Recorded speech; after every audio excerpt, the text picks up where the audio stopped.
En el año 1880, con la asunción de Roca como presidente, se consolida el poder del Estado Nacional con Buenos Aires como capital federal de la Argentina. Han sido derrotadas las últimas resistencias provinciales y la reciente campaña del desierto aporta millones de hectáreas a la consolidación de un modelo económico y social basado en la exportación de nuestras materias primas y en la adquisición de manufacturas importadas. El régimen del 80 se basaba en la exclusión social y política de las mayorías a partir del fraude electoral y una distribución regresiva de la renta nacional. Las provincias eran vistas como zonas atractivas, en tanto sus productos interesaran a los consumidores europeos y particularmente británicos. En ese contexto, el 22 de diciembre de 1881, por decreto del presidente Julio Argentino Roca, Misiones pasa a ser un territorio nacional del Estado argentino separado de la provincia de Corrientes. Poco antes del traspaso de las tierras en manos de Corrientes al nuevo territorio, la provincia decide venderlas.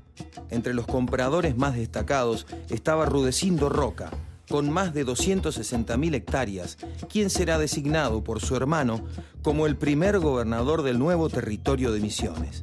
Poco después, derrocará al gobernador de Corrientes y en su lugar designará a un amigo de la familia, que dio por saldada su deuda sin que desembolsara un solo peso. Cuando los correntinos venden esas tierras se hacen privadas, es donde aparecen las compañías. Las compañías representan a los intereses extraños a la provincia, porque casi todos esos latifundios terminaron en manos de terratenientes de la Pampa Húmeda. Entonces, la compañía era totalmente ajena a la región y lo que quería era extraer el máximo beneficio y fue la encargada, digamos, de generar todo ese proceso de máxima explotación humana que conocemos.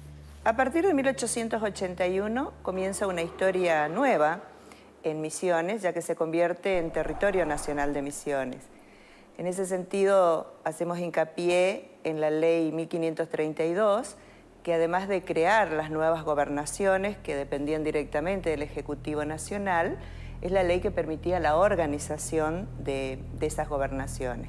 Vamos a puntualizar que por la ley 1532 se disponía sobre todo lo referente a la organización del Poder Ejecutivo, un gobernador designado por el mismo Poder Ejecutivo Nacional, pero de acuerdo con el Senado, con una duración de 3 años y que podían ser renovados en su mandato. Cuando el gobierno nacional es el que toma la decisión de atraer inmigrantes y alojarlos en este espacio considerado vacío, con el apoyo del gobernador local, o la colonización privada, que es la que comienza en la segunda mitad del siglo XX. Estos colonos son los que van a dar origen a las primeras colonias de Misiones, o sea, van a ir ubicándose del sur hacia el norte. La obtención de la tierra por parte del colono requería una condición, o sea, se le entregaba la tierra en cuotas módicas, es decir, eran cuotas muy pequeñas y pagadero hacía un plazo largo, pero con una condición, debía cultivar yerba mate. En ese año se crea la Mesa Nacional de Tierras con una dependencia en la gobernación de Misiones bajo el mandato de Juan Balestra. Esa mesa de tierras es la que va a administrar, digamos, la distribución entre los colonos que van a llegar, digamos, y que por supuesto va a escriturar las tierras una vez que los colonos pagan en, digamos, plazos bastante módicos el derecho a estas colonias. Después hay una colonización que viene directamente de ultramar y que después de un periplo por Argentina no exitoso, recalan en Misiones, que son las colonias de Apóstoles, Azara, con unas pocas familias de polacos y ucranianos, que es una colonización exitosa porque prendió, digamos, ¿no? Generó una atracción para colonos del mismo origen, de Polonia y de Ucrania. Se hizo como un proceso de propaganda entre familias, entre amigos, entre conocidos. Es a partir del interés geopolítico, de la disputa geopolítica, sobre todo entre Brasil y Argentina, finales del siglo XIX, Ley Avellaneda de Colonización e Inmigración, que empieza a producirse la construcción del espacio misionero. La construcción ¿desde qué lugar? Desde nuestra concepción de lo que es producir o construir un espacio. Usamos generalmente el término desarrollo, construyendo caminos, pueblos, puentes, organizando la red institucional, la comisaría, la escuela, el juzgado, etc. Y este proceso que arrancaría entonces finales del siglo XIX no se detiene hasta hoy. El 5 de febrero de 1895, con el laudo del presidente de los Estados Unidos, Stephen Grover Cleveland, se resolvía un histórico conflicto territorial entre Argentina y Brasil por la posesión de la zona oriental de la provincia. La mediación norteamericana, que favoreció claramente a su aliado Brasil, fijó definitivamente los límites entre ambos países en la zona. Los ríos Uruguay, San Antonio y Pepiriguazú, que serían los puntos limítrofes definitivos, eran las principales vías de comunicación en una zona con escasas rutas, picadas y senderos prácticamente intransitables. Iguazú fue avistada en su momento por Cabeza de Vaca y los guaraníes en un primer momento también la habitaron, pero no tiene un gran conocimiento para el mundo exterior hasta 1888 aproximadamente, en el cual se funda una colonia militar en Foz de Iguazú. Posteriormente se empiezan a arribar en forma escalonada ciertos empresarios, ciertos transportistas que van trayendo gente para trabajo en estas colonias. Uno de ellos es Jordan Hummel, que viene en un navío que él tenía para transportar personas y que a invitación del jefe militar de la colonia de Foz de Iguazú empieza a recorrer las cataratas. Las vías de comunicación en un principio fueron muy lentas, tal es así que entre 1870 y 1900 prácticamente no había un camino que llegara hasta el Saimán. Ahí recién se llegó al Saimán. No había puentes para cruzar los arroyos y toda la comunicación se hacía por vía fluvial. Quedaban de la época jesuítica los caminos jesuíticos que seguían sirviendo para ir a Corrientes, para ir al Alto Uruguay. Es decir, caminos que pasaban por los vados de los arroyos, que evitaban las profundidades. Y recién a partir del gobierno de Héctor Barreiro comienzan a incentivarse los caminos. Ahí ya se llega al Garupá, se construye el puente del Garupá y se continúa la ruta 12 hacia el interior. La primera empresa de transportes misionera fue Singer, Ralph Singer, un alemán de Oberá. Y Ralph Singer tenía una especie de ómnibus, de colectivo, un camión convertido en colectivo, que hacía el viaje Oberá-Posadas, pero sin horario. Él garantizaba que se llegaba, pero no ponía un horario. Solo el que ha tenido que atravesar alguna vez los caminos misioneros con lluvia, con 3 o 4 días de lluvia, sabe lo que es transitar un camino misionero. Es muy interesante señalar que la primera década del siglo XX coincide con los intentos de explotación de la yerba mate, o sea, la reproducción de la yerba mate, porque se estaban acabando los yerbales naturales. Por lo tanto, había que buscar el método, y en este sentido Carlos Thais es quien desempeñó un papel muy importante. Es el que ayudó, digamos, a poder reproducir esas plantitas de yerba. En 1905 comienza a plantarse, a obtenerse los primeros plantines en la zona de San Ignacio, y en 1911 va a ser la primera producción yerbatera. En las colonias se comienza a plantar yerba mate. Allá por 1925 hay una ley del Estado que obliga a los colonos a plantar yerba mate. Un porcentaje de sus chacras tiene que ser para yerba mate. Entonces, el cultivo de la yerba mate y el tener un mercado y un mercado asegurado es lo que les permite integrarse económicamente. ¿Qué pasa con la población criolla y la población indígena? Se va a producir una estratificación étnica, pero también económica. La población criolla o indígena se convierte en una capa inferior dentro del sistema económico, porque la colonización no pensó en ellos, no les dio tierras para colonizar. Le dio tierra a los extranjeros que llegaban. Y estos extranjeros, andando el tiempo, se convirtieron o bien patrones de la población criolla o indígena, o bien patrones de los inmigrantes que no supieron manejar sus chacras, sus granjas, y que terminaron siendo empleados de los otros, digamos, ¿no?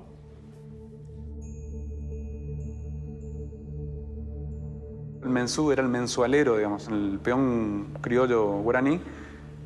Era un obrero contratado en relación de dependencia. Se lo contrataba básicamente para los obrajes, para llevar tareas de extracción de yerba mate, corte de madera. Y en la práctica, ese sistema de contratación fue un sistema de coerción de la mano de obra. No fue un sistema de trato justo, digamos, por trabajo equitativo. Para poder sacar la madera era necesario crear técnicas como las alzaprimas, que eran unas estructuras con ruedas altísimas, donde se colocaba el tronco canteado, dándole una pequeña forma no tan esférica para que no rodara cuando se lo llevaba en las alzaprimas. Esto a su vez se transportaba hasta los ríos y en los ríos a las jangadas. Era todo un mundo bastante complejo. El informe Nicholson de 1914 tiene lugar a raíz de los abusos que hay en los obrajes contra los mensúes por estas empresas, que subyugaba a los obreros a una dependencia casi absoluta, digamos. Una vez que se firmaba el adelanto, la boleta de conchavo, como decían, que tenía la figura legal del juez, el empresario, el conchavador y el peón, sí, que muchas veces era analfabeto, no sabía siquiera lo que estaba firmando, se lo estimulaba, se lo sobreestimulaba ofreciéndoles bebidas alcohólicas, mujeres, y al otro día se despertaban con una enorme deuda sobre sí. Se los obligaba a la fuerza, digamos, con la policía, con los jueces incluso, a abordar los vapores rumbo a los obrajes. No se vayan a creer que estos mensúes han desaparecido totalmente, porque la explotación en muchas partes de la provincia, en algunas zonas, sigue siendo muy dura, sobre todo para peones indocumentados que cruzan la frontera desde Brasil, que van a las zonas de explotación maderera, etcétera, y todavía existen muchas de estas costumbres de, yo diría, de desvalorización del trabajo humano, que viene desde la época jesuítica, donde no había salarios tampoco. En el año 1910, aproximadamente, digamos, aparecen compañías como la Franklin Herrera de explotación de maderas y tierras, digamos, desarrollaron infraestructura importante, digamos, ferrocarriles baratos como el Tramway de Decauville, que permitían, por ejemplo, adentrarse varias leguas al interior del territorio de Misiones y explotar esas maderas que todavía no habían sido posible explotarlas por las dificultades que implicaba el transporte de maderas por tierra. El tren fue muy importante. El tren llegaba a Posadas y cruzaba el río Paraná en un ferry y seguía a Paraguay. Es decir, era un tren internacional. A Posadas le sirvió como un elemento revitalizador extraordinario por todo, digamos, ¿no? Además de haberse convertido, como en todos los pueblos de pequeños, digamos, en un centro de observación de quiénes van y quiénes vienen y en un paseo. Yo creo que la música del litoral, la música de nuestra tierra, fundamentalmente la música de Misiones, es la que menos difusión tiene en el país y es la más rica, porque estamos hablando del chamamé, pero el chamamé es solamente una parte de la música de Misiones. Es la parte más popular, la parte más conocida por todos, pero no es una parte exclusiva. Entonces, la música de Misiones, a través de autores como Ramón Ayala y su hermano Vicente Cidade, Alcibíades Alarcón, escribieron y hablaban del sentir de ese hombre rodeado de verde, de naturaleza, del rojo como sangre, del agua, de las cataratas. Pero también hablaba de la mitología y de todas las cosas espirituales y hasta abstractas que tiene esta región, ¿no? Nosotros todavía tenemos acá en esta comunidad que sería el maracaminí, el tacuapú. Después tenemos ya la guitarra, ya fue adaptado nada más, ya, digamos, cuando llegan los jesuitas, los españoles, bueno, la guitarra se fue adaptado, pero los sagrados míos para nosotros es el mimbiretaí y el tacuapú y el maracaminí, eso digamos, los instrumentos sagrados nuestros, lo que tenemos en el OPI, digamos, donde se hace la danza, donde ejecuta a los abuelos y le enseña a los jóvenes también a ejecutar, digamos, el instrumento eso. Por lo tanto, hay proyectos de algunos artistas y recopiladores musicales de hacerle escuchar y de devolverle a esos jóvenes guaraníes que vuelvan a escuchar su música. Por eso, la proliferación grata y maravillosa de los coros en las comunidades me parece lo más maravilloso que hay.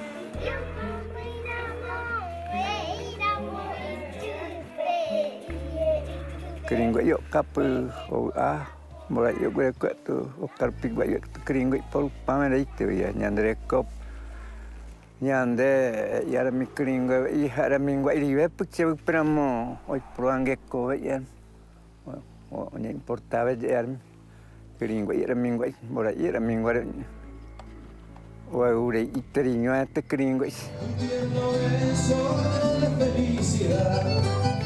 Y digo, ¿cómo es posible que esta tierra tan generosa y tan pródiga no tenga una música, un ritmo propio, cuando está en el corazón del ritmo, ¿no? Entonces digo, vamos a hacerlo. Es 1, 2, 3, 4. Tum, tum, tum, tan. Tum, tum, tum, tan.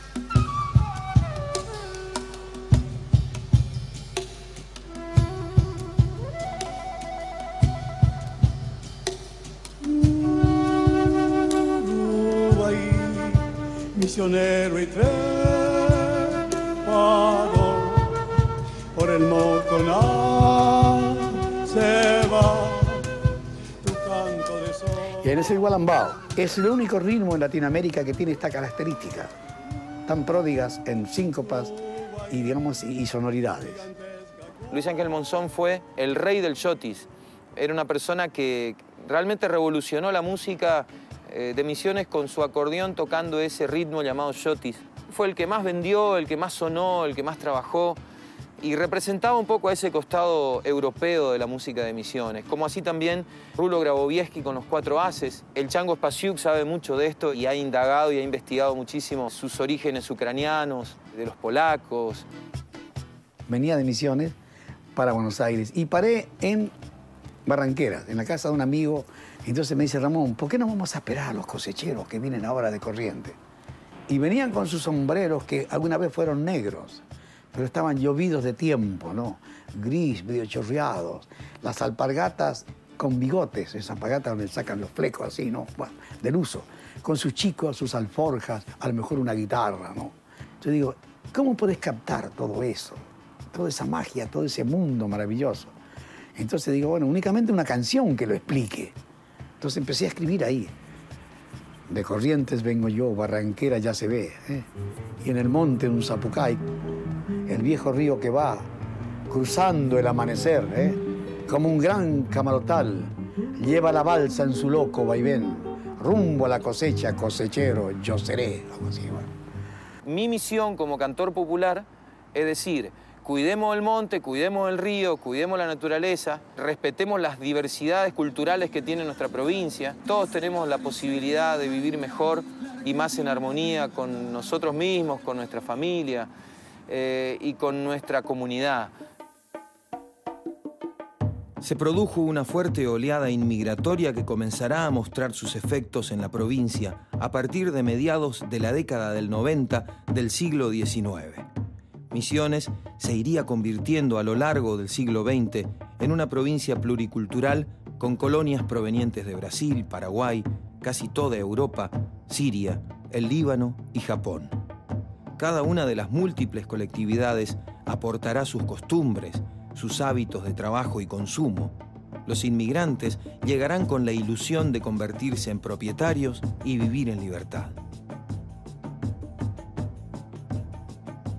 Una vez que se extraen las maderas de mayor valor en las zonas del norte de la provincia, las compañías colonizadoras que compran tierras a estos propietarios ausentistas de la pampa húmeda hacen el negocio de la colonización privada, que consiste en combinación con grandes compañías de transporte que se ocupaban de eso, hacían propagandas en lugares de Europa porque lo que se pensaba era privilegiar la colonización europea, y entonces disputaban en Europa con otras compañías colonizadoras y otros agentes de propaganda de Brasil o de Uruguay que también querían traer colonos de esa procedencia.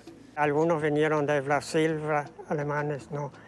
y de Europa. Eso, por ejemplo, de nuestra familia son alemanes, que es de un pueblo de Suabia, es una provincia, y ellos emigraron por el asunto de después de la guerra,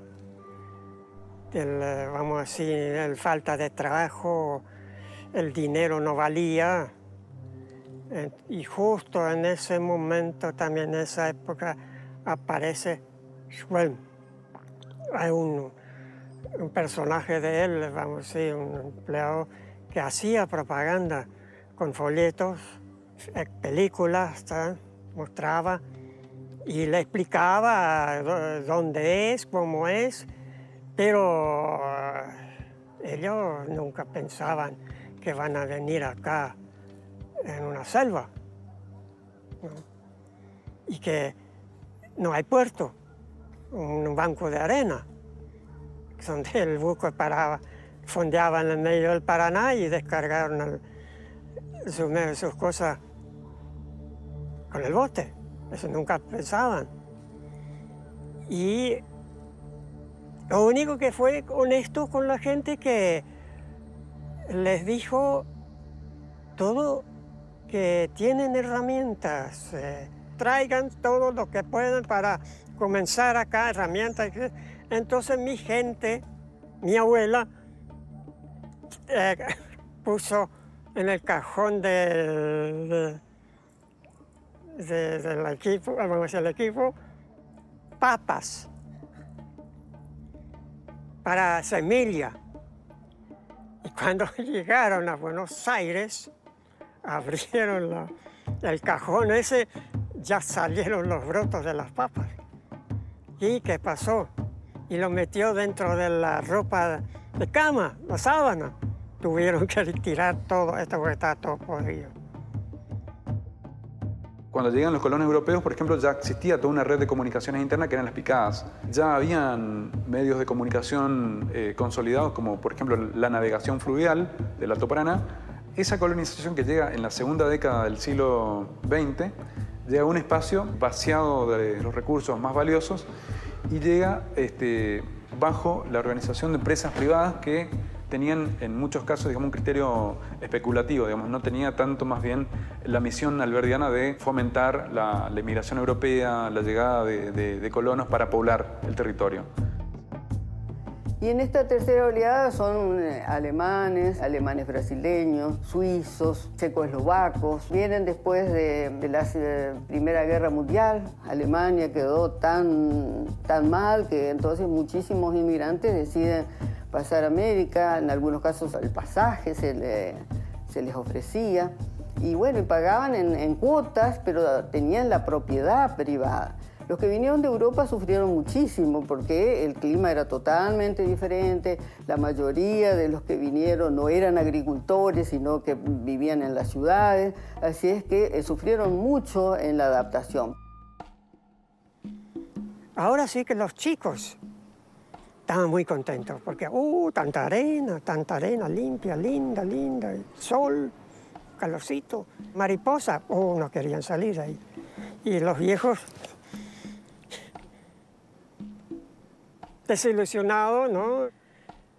Mi abuela dijo a mi abuelo, hombre, ¿a dónde nos has llevado en un infierno verde? Mi abuelo era, vamos a decir, fiambrero, carnicero de profesión. Y él tenía la idea de hacer una carnicería acá, pero los hijos, mi papá y mi tío no. Entonces, agricultura. El caso de los japoneses que llegan antes de la Segunda Guerra, pero vienen por problemas demográficos, por el aumento de la población, y el propio gobierno japonés promueve la inmigración a América. Entonces llegan acá a la Argentina y después sobre todo a Brasil. Pero también llegan en los últimos tiempos muchos taiwaneses han llegado, puedo decir, muchos chinos, han llegado coreanos de Corea del Sur, Mis padres seguro, decisión muy fuerte para venir tan lejos. No está acostumbrado a nada, no sabe idioma, todo distinto, ¿no? Para venir, muy decisión profunda era. Primero asustamos tierra Colorado, no bien Colorado. Y aquel tiempo todo monte era, entonces cuando caminaba salía mono, ese tatú, cualquier cosa, ¿no? Y asustamos, ¿no? Pero ese también parece, como yo tenía chiquita, y mis hermanitas todo chiquito, entonces parece cosa de algo de hoy día, de como anime, porque apareció y otro desapareció, otro pajarito, otro tucano, así, ¿no? Y divertido bastante.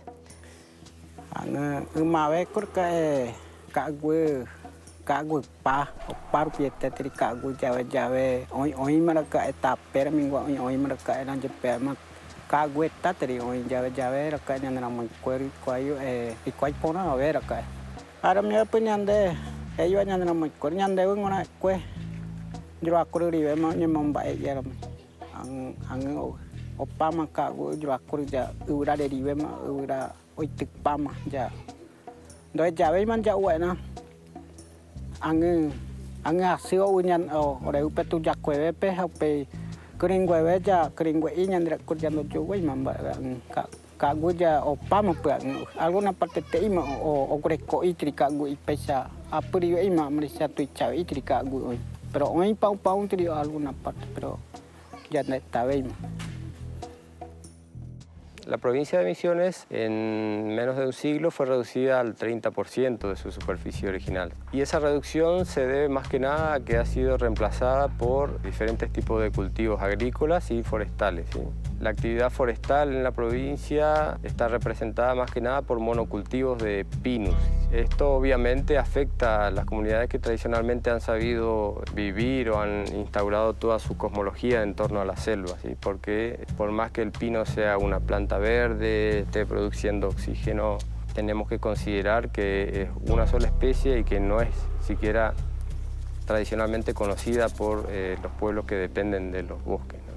Pues man buat cuarpia, dai puedo cuidar cada gure, ñande cada gure dai puedo cuidar. Ahora mismo una neribe pum, así que si no alguno cuñan guayepe hoy pota lugar libre, aupe o de respetarnos, huirá ahora mismo acá hoy. Katang macam yang hanya perenyan dewete, yang dari konak kuih, orang dia yang jadi kotsia ini menjadi kuang, hari yang ngomong. Misiones tiene una tremenda deuda con los guaraníes, a los que llama los antiguos dueños de la tierra. No, señor, son hoy y deben ser hoy, por legislación nacional e internacional, los dueños de la tierra, y esa es una lucha que necesita mucha gente no guaraní apoyando este proceso de los que es de los guaraníes, en los que no debemos ser protagonistas, debemos apoyar esos procesos. Y aquí los guaraníes y los no guaraníes nos encontramos ante el mismo dilema. Este es un lugar que debe encontrarnos en coincidencia, tratando de ver hacia dónde van realmente nuestros intereses por tener un medio ambiente sano, rico, en el que todos vivamos mejor. Misiones debió recorrer un largo camino para poder acceder al estatus de provincia. La lucha comenzó a principios del siglo y tuvo sus primeros intentos en los proyectos legislativos del presidente Hipólito Yrigoyen, que fueron rechazados por la bancada conservadora del Parlamento. Durante los años 30, diputados socialistas y radicales insistieron con proyectos tendientes a la provincialización que chocaron con los conservadores representantes de poderosos intereses locales y nacionales, que se oponían a la medida con el curioso argumento de que los habitantes de Misiones, explotados, sometidos a la miseria y marginados de la educación por esos mismos poderosos grupos, eran en su mayoría analfabetos y no estaban en condiciones de ejercer sus derechos cívicos.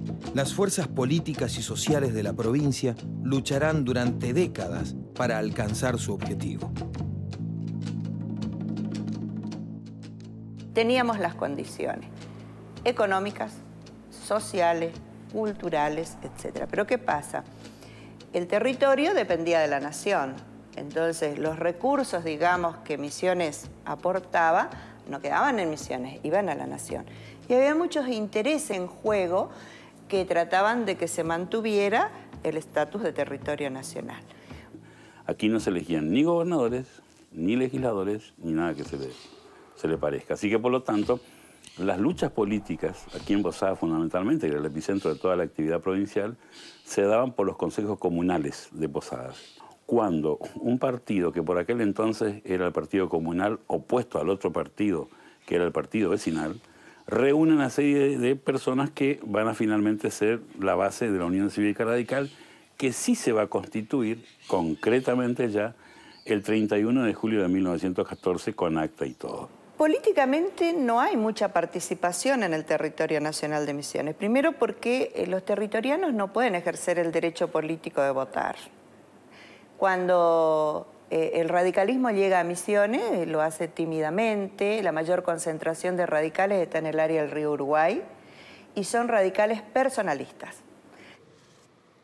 La actividad gremial en Misiones empieza con influencias que llegan desde afuera, digamos. Esto es algo común a todos los territorios y en algunos casos a muchas provincias.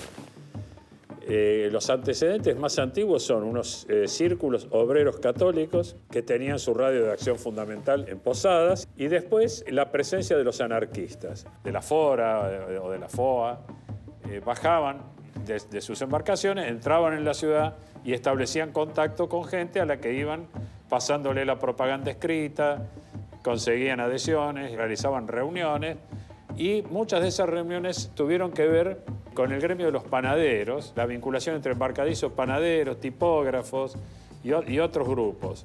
Y este movimiento tuvo un crecimiento bastante importante, digamos. Y bastante después aparece el socialismo y aparece el Partido Comunista. Marcos Kahn era un dirigente comunista y mi padre fue un dirigente también comunista de esta ciudad. Y Papa recorrió la provincia con Kanner porque le pidió recorrer algunos obrajes. Entonces lo llevó para que conociesen toda esa vida terrible del Mensur, ¿no? Marcos Kanner es, como decir, el símbolo de las luchas obreras de Misiones y de esta región. Se radicó en la ciudad de Oberá, fue el que fundó el primer sindicato de peones rurales, fue el fundador de la cooperativa de Oberá, tiene una larga vida de lucha. Él pasó de ser anarquista a ser comunista, se afilió al Partido Comunista y fue comunista toda su vida. Se han escrito ahora cosas muy interesantes de cómo era la sociedad en la cual este líder trabajó, qué alianzas hizo, sus contratiempos, etcétera, pero que refleja un poco las enormes dificultades para poder desarrollar una política gremial en un territorio de muy difícil acceso. En 1930, ante la crisis de superproducción y bajos precios, el Estado Nacional implementa otra política y ahora sería la prohibición de la plantación de nuevos yerbales. Esta crisis iniciada en 1930 se agravaría aún más en 1935 ante la firma de un convenio entre Brasil y Argentina por el cual los brasileros podrían ingresar libremente la producción de yerba a nuestros territorios a cambio de la importación de trigo, que era la principal preocupación del Estado argentino. Y finalmente, en 1936, la creación de la Comisión Reguladora de la Yerba Mate, mediante la Ley 12.236, que controlaba la producción y el cultivo de la yerba mate, también trajo como consecuencia una grave crisis, diríamos, en la producción yerbatera. La primera protesta de agricultores en la provincia fue en el año 1936, en el mes de marzo. Se venía dando como un desencuentro por el mal pago del producto, del único producto rentable que había, que era el tabaco. 2 años de mal recibido el tabaco, cayeron los precios, no se le pagó. La gente se veía obligada a hacer esa producción porque era lo único que tenía como renta. Entonces se va organizando.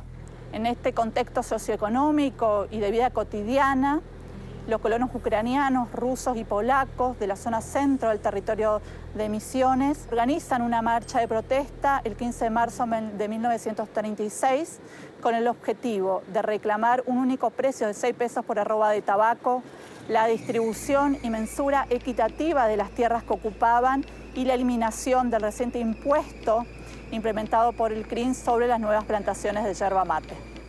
Esa marcha del 15 de marzo de 1936 produjo un cierto temor en la población de Oberá, ya que sobre todo los que más se molestan van a ser los comerciantes. Esto tiene que ver también con una década en la cual las corrientes políticas nacionalistas ya están muy en vigencia, muy fuerte, el temor al comunismo, que era natural, digamos, lo que hacía que ver a un colono de origen ruso, polaco, ucraniano, y eran verlo como una amenaza, ¿no? Tal es así, cuando la gente marcha a esa protesta, que fue el 15 de marzo del 36, ven a la gente esperándolos, como se dice, en un lugar que hoy es una plaza. Ahí empezaba el pueblo. Y cuando lo ven esperando, el comentario de la gente después, mirá qué bueno, nos están esperando, no está el dueño del depósito de tabaco, pero están los que son de la ciudad, del pueblo, nos están esperando. Al llegar al cementerio viejo, los colonos son interceptados por el comisario Leandro Verón y sus agentes, que estaban acompañadas por comerciantes del lugar. Realmente los comerciantes habían creído que los colonos venían a atacar sus comercios, venían a quemar el pueblo, y habían organizado el acompañamiento de Verón como objetivo para defenderse.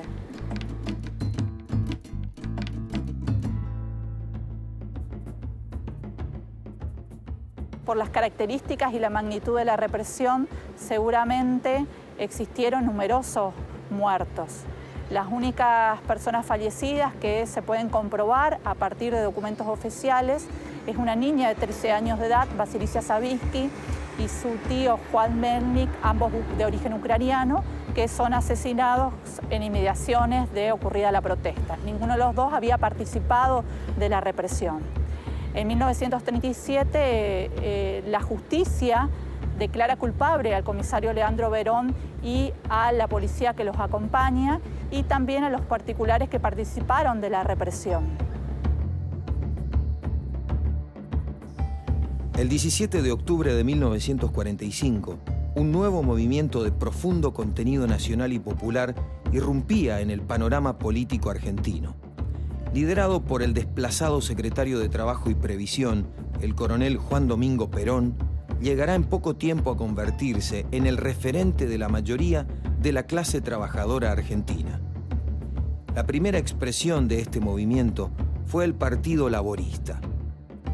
Esta agrupación, conformada a lo largo y a lo ancho del país por dirigentes gremiales y sus bases, que se habían acercado a Perón para apoyar su política de legalización de los derechos del trabajador de la ciudad y el campo.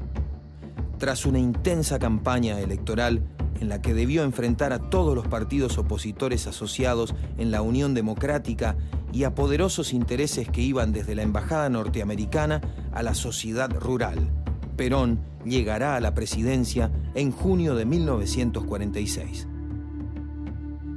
El Partido Laborista fue lo primero que se organizó acá en el año 43-44, el Partido Laborista. Y sus exponentes luego, lógicamente, pasaron a integrar al partido peronista.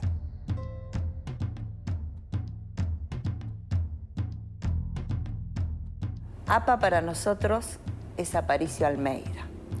Creo que es uno de los gobernadores más recordados, más queridos, porque era el ejemplo de lo que podría ser la honradez, ¿no?, en el ejercicio de una función pública. Y además es el fundador del Partido Peronista. Acá es interesante rescatar que la reforma de la Constitución del año 49, en su artículo 82, estableció lo siguiente, que para la elección de presidente y vicepresidente de la nación, todos los habitantes del país, inclusive los del territorio nacional, podían intervenir. Entonces es una forma elíptica o implícita que otorga por primera vez el voto a los misioneros para elegir presidente y vicepresidente de la Nación. Son las elecciones del 11 de noviembre de 1951, donde también se elige, las mujeres tienen el derecho de elegir, de votar.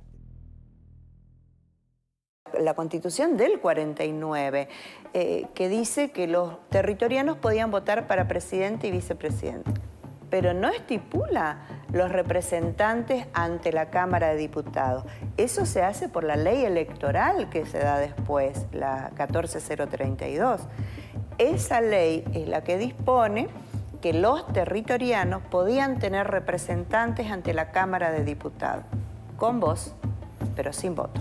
Cuando se hacen las elecciones para presidente y vice en el 51, o sea, la fórmula Perón-Quijano o la otra Balbín-Frondizi por el radicalismo, bueno, el peronismo triunfa en un 70%. La ley electoral decía que si por cada 100.000 habitantes se mandaba un delegado. Nosotros ya teníamos 246.000 habitantes, o sea que fueron 2 representantes, un hombre y una mujer.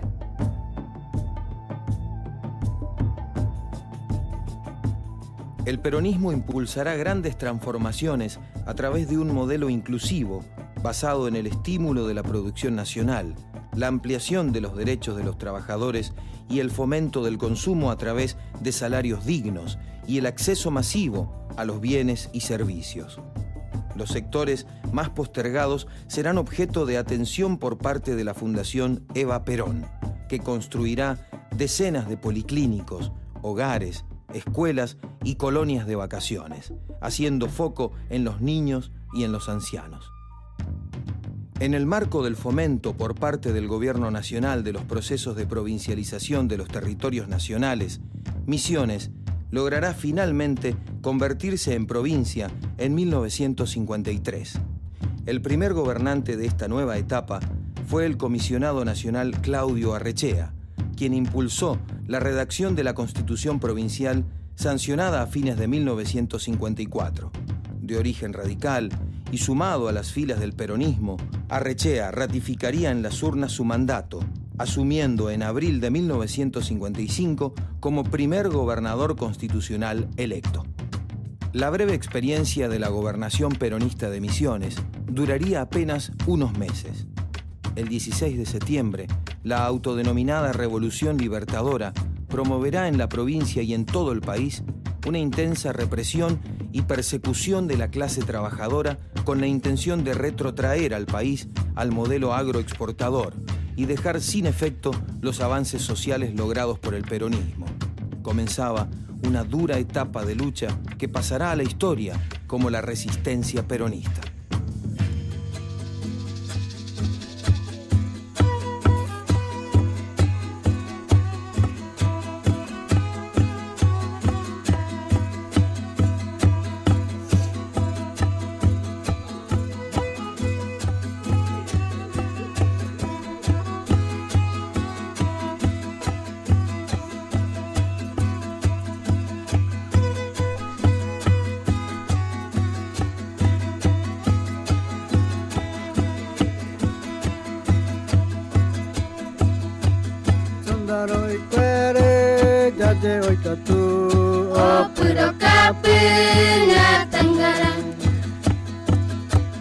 Sondaria ikwere jaje oikatu o puro kapunya tanggara Nanara moye o pugwai nyamambarete taipuamusi Nanara moye o pugwai nyamambarete